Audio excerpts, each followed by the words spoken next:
Joining me now is broadcaster Dee Dunleavy. Dee, let's talk about Melania Trump. They're finding new and increasingly desperate ways to attack the First Lady. She's even been criticised now online for reading to a group of young children without showing them the pictures.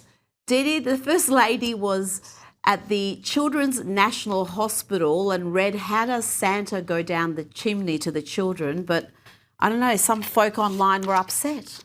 Yeah, upset and really nasty. I think one person described her as looking like she was dressed like a funeral director. Look, they snipe and snipe and snipe at Donald Trump, and it just flows off of him like off Teflon. And thankfully, the First Lady appears to have that same quality where she can just let it flow over her.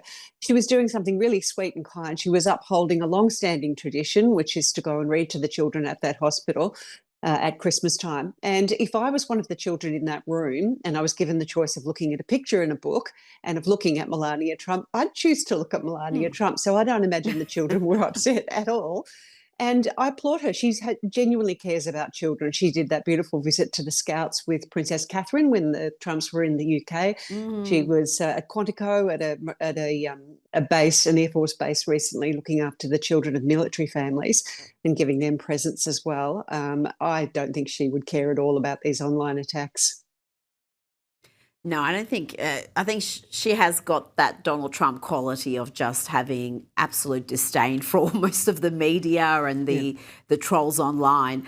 Now, footage has circulated of France's First Lady, Brigitte Macron, using a slur against feminist activists who were interrupting the stand-up show of Aaron Abertin, who was wearing masks of the actor and shouting rapist at this performer. Abertin was accused of rape back in 2021, but the case was dropped in 2023.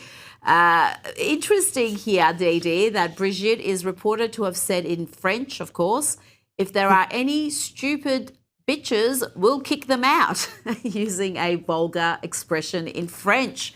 Well, this is quite a turn-up. I wasn't expecting this sort of work from Brigitte Macron. Well, I am actually on her side in this, and it doesn't mean I'm in favour of sexual assault, nor does it mean that she is. I think what she's getting at is that she, like a lot of people, are probably sick of protesters interrupting shows where people have paid their money to see a performer perform. We saw it here in Australia when Jerry Seinfeld was performing in Melbourne. Protesters got up during his show and heckled him and had a go, and the crowd really did not have a taste for it. In fact, they booed the protesters out. So I think they do themselves a disservice when they bob up in these situations and put their interests in pushing their cause ahead of what's probably best for most of the people, and that is allowing them to enjoy the show that they paid to see. Now, Meghan Markle is planning to reach out to her estranged dad, Thomas, a second time following his near-death experience. He had his leg amputated, Dee. She was hoping to get a letter to him as soon as she identified the hospital where he is recovering.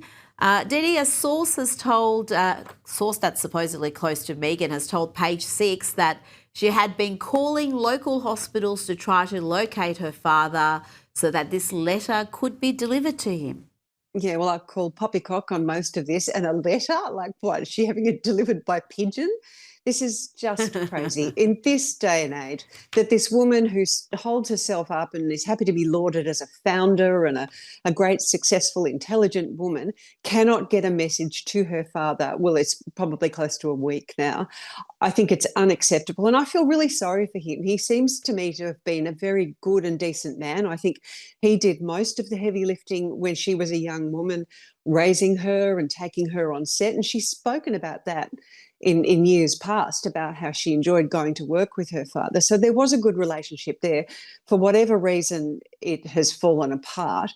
I think she's obviously the one that's holding out on him. He's desperate to see her, and she's, fumbling over ways to get in touch with him. It's not that hard in this day and age. I don't believe anything this woman says.